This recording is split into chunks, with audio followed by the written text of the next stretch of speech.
धेरैजना साथीहरूले मलाई सोध्नुभएको तपाईले आफ्नो फेसबुकमा कन्टेन्ट मोनेटाइजेसन टुल्स कसरी ल्याउनु भयो हामीलाई पनि सिकाइदिनुस् भनेर कमेन्ट गर्नुभएको थियो। आजको भिडियो विशेष यही टपिकमा छ। हामीले के गर्यौं भने हाम्रो फेसबुकमा कन्टेन्ट मोनेटाइजेसन टुल्स ल्याउन सकिन्छ, त्यसपछि मात्र फेसबुकमा अर्निङ गर्न सक्छौं हामी है। र हामीले धेरैजना साथीहरुको म के देख्छु भने आफ्नो प्रोफाइललाई लक गरेको हुन्छन्।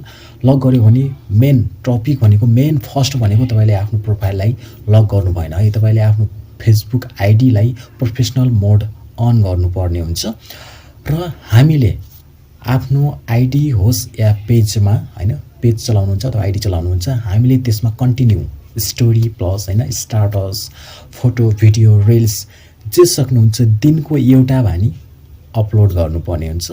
त्यसपछि तपाईले त्यसमा लाइभ बस्नुपर्ने हुन्छ हैन।